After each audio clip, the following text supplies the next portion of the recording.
Hello అండి, నేను మీ నవీనాని. Welcome to our channel Naveena vlogs. చాలా రోజుల నుంచి మా వారైతే ఇక పుదీనా పచ్చడి చేయమని అడుగుతున్నారండి. ఇక ఇప్పుడు కాదు, ఆయన అయితే ఒక 3-4 మంత్స్ నుంచే అడుగుతున్నారని చెప్పొచ్చు.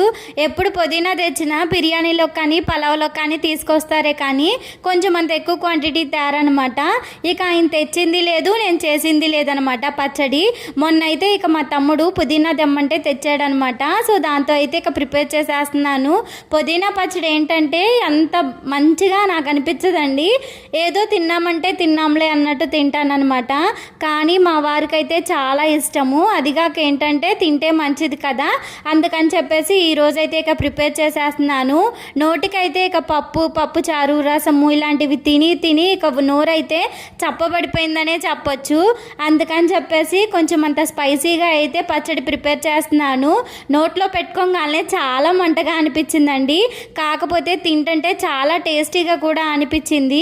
ఇక్కడ పుదీనా అయితే నా దగ్గర కొంచెం అంత తక్కువగా ఉందని చెప్పేసి టమాటాలు అయితే కొంచెం అంత ఎక్కువగా యాడ్ చేసుకున్నానండి. ఇక పుదీనానైతే మొన్నే అమ్మ శుభ్రంగా ఒలిచిపెట్టేశారు ఆకులు. ఇక అవన్నీ క్లీన్ చేసేసుకొని ఇక పచ్చళ్ళు అయితే వేసేసాను అనమాట. పుదీనా పచ్చివాసన పోయే వరకు ఇక ఫ్రై చేసుకుంటే సరిపోతుంది. పచ్చిపప్పు, మినపప్పు, ధనియాలు, జీలకర్ర అయితే మనం రోస్ట్ చేసుకోవాలండి ఆయిల్ లేకుండా. ఇక అవి ఫ్రై అయిన తర్వాత చల్లార్చుకొని ఇక మిక్సీ పట్టేసుకోవాలి. అవి పౌడర్గా చేసుకున్నాక ఇక తర్వాత ఆయిల్ వేసుకొని దాంట్లోనే పచ్చిమిర్చి యాడ్ చేసుకొని పచ్చిమిర్చి ఫ్రై అయిన తర్వాత టమాటాలు యాడ్ చేసుకొని టమాటాలోని వాటర్ అంతా రిలీజ్ అయ్యి ఆయిల్ పైకి తేలిన తర్వాత ఇక పుదీనా అయితే దాంట్లో వేసుకొని పుదీనా పచ్చివాసన అంతా పోయిందాకా ఫ్రై చేసేసుకున్నాను. తర్వాత వచ్చేసి కొంతమంది చింతపండు కూడా యాడ్ చేసుకున్నాను. చల్లారిన తర్వాత ఇక మిక్సీ పట్టేసుకున్నానండి. 2-3 పల్సులు ఇస్తూ కచ్చాపచ్చగా దాంట్లోనే ఉల్లిపాయ, చిన్నులపాయ, కొత్తిమీర అయితే యాడ్ చేసుకున్నాను. కచ్చాపచ్చ అయ్యిందాకా నోటికి ఉల్లిపాయ ముక్కలు తగిలితే చాలా బాగుంటుందండి. ఇక పోపు అయితే వేసేసాను.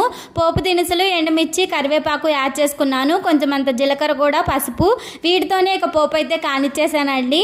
ఇక పచ్చడి అయితే దీంట్లోకి యాడ్ చేసుకొని ఒక్కసారి కలుపుకుంటే చాలా బాగుంటుంది. తప్పకుండా ఇలా ఒకసారి ట్రై చేయండి. నచ్చితే లైక్ చేయండి.